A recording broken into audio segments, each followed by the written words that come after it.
Saudari-saudaraku terkasih dalam Tuhan Yesus Kristus, selamat pagi dan berkah dalam. Kita berjumpa kembali dalam renungan harian Rabu 22 Januari 2025. Seperti biasa, kita mendasarkan permenungan pada bacaan-bacaan Ekaristi pagi ini. Surat kepada orang Ibrani bab 7 menjadi bacaan yang pertama yang menegaskan Yesus adalah Imam Agung seperti Melkisedek. Melkisedek adalah Raja Salem dan Imam Allah yang Maha Tinggi.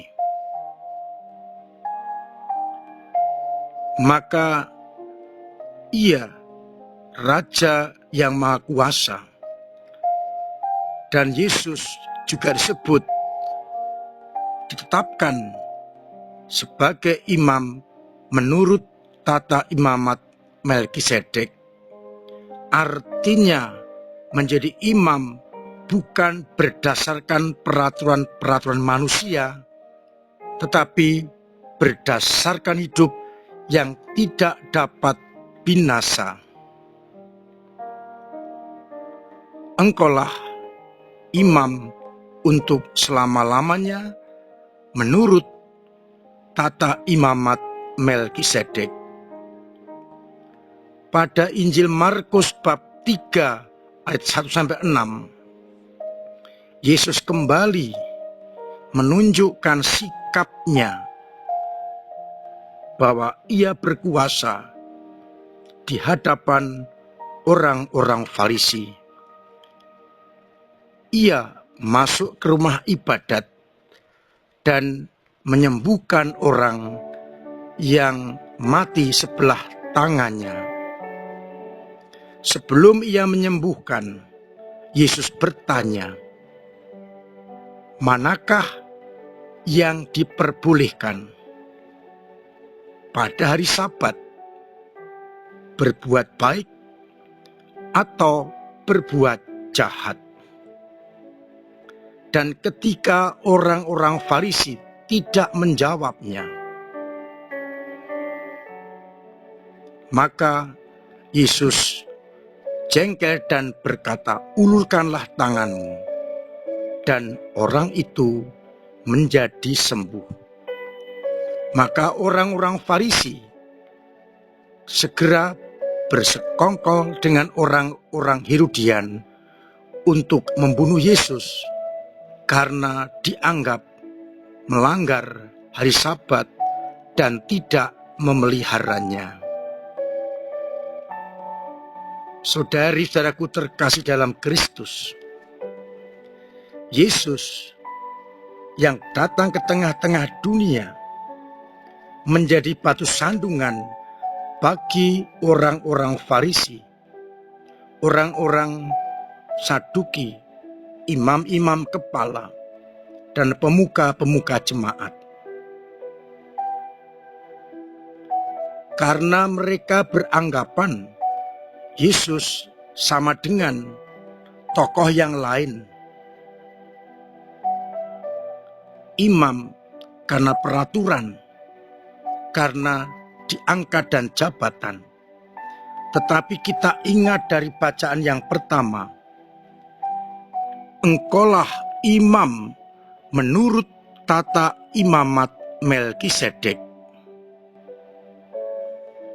Itu berarti Yesus menjadi imam bukan berdasarkan peraturan manusia atau pengangkatan, tetapi didasarkan atas hidup yang tidak dapat binasa.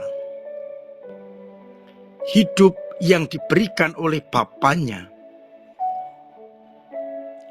Maka ia pun berkuasa sebagai anak Allah. Ia mengorbankan diri sekali untuk selama-lamanya, dan bukan seperti para imam yang berulang-ulang masuk ke tempat kudus untuk mempersembahkan kurban.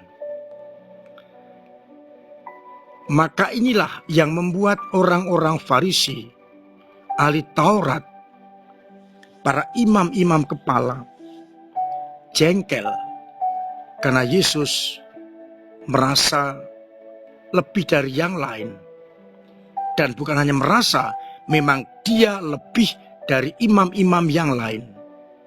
Dialah imam menurut tata cara Imam Agung Melkisedek. Sudah barang tentu kekuasaannya akan jauh lebih besar, dan itu mengkhawatirkan orang Farisi, para imam, ahli Taurat.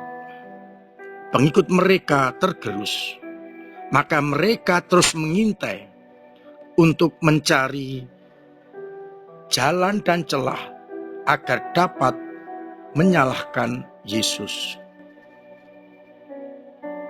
Yesus tidak peduli karena ia datang untuk orang-orang agar kembali dan bertobat, sehingga mereka dapat menjadi orang-orang yang sungguh berkenan kepada Allah. Oleh karena itu, kita diajak pada hari ini untuk benar-benar mengerti kehendak Allah dengan mengikuti Yesus, Sang Imam Agung, yang menjadi imam bukan karena peraturan, tetapi imam seperti imamat Melkisedek. Saudara-saudara terkasih, menarik dari bacaan Injil, yakni bahwa pertanyaan Yesus ketika melihat orang yang sakit tangannya, pertanyaannya adalah, manakah yang diperbolehkan? Menyembuhkan orang ataukah menyelamatkan orang, ataukah berbuat kejahatan? Yesus mengerti mereka mengintai untuk mencari kesalahan. Maka ia ingin menunjukkan kepada mereka yang paling pokok adalah berbuat demi keselamatan orang lain. Kita diajak pada hari ini untuk berbuat kebaikan dan yang menyelamatkan, sekalipun kadang-kadang harus berbeda, bertentangan, berlawanan dengan hukum dan aturan, tetapi demi keselamatan orang lain. Untuk itulah ia datang sebagai imam seperti tata imamat Melkisedek. Maka pertanyaan permenungan selama ini, tindakanku, hidupku dan karyaku, apakah menyelamatkan orang dan merupakan perbuatan kebaikan, ataukah hidup dan tindakanku justru membuat orang jatuh dalam dosa? Tuhan memberkati kita sekalian. Amin. Marilah kita berdoa. Bapa yang penuh kasih, kami bersyukur karena kami kau ingatkan agar hidup kami hendaknya berefek pada kebaikan dan keselamatan sesama. Biar kami memilih yang terbaik bukan hanya taat pada hukum dan aturan, tapi apa yang menyelamatkan, apa yang membuat orang lain benar-benar menerima kebaikan. Semoga iman kami yang kadang lemah Engkau kuatkan, agar iman kami tetap bertumbuh, berkembang, dan kokoh. Semoga umat yang sakit Engkau sembuhkan, yang telah berpulang menghadap-Mu Engkau sambut dalam pangkuan-Mu, dan yang punya beban berat Engkau ringankan, yang punya kesulitan hidup Engkau bantu, agar mereka tetap merasakan cinta kasih-Mu. Untuk itu, sertai kami dengan berkat-Mu sendiri, Bapa dan Putra dan Roh Kudus. Amin.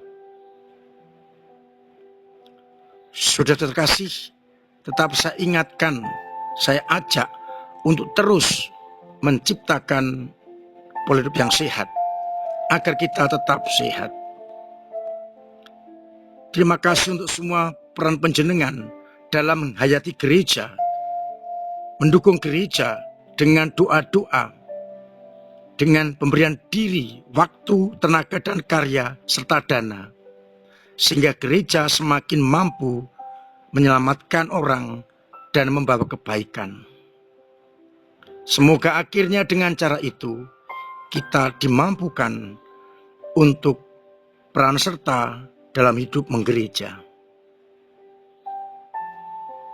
Saya ajak kita semua mendukung program-program paroki yang sudah kita ketok. Dan saya mengharap kehadiran umat di lingkungan dan di gereja semakin berkembang. Akhirnya saya mengucapkan selamat pagi, selamat merenungkan, salam sehat, Tuhan memberkati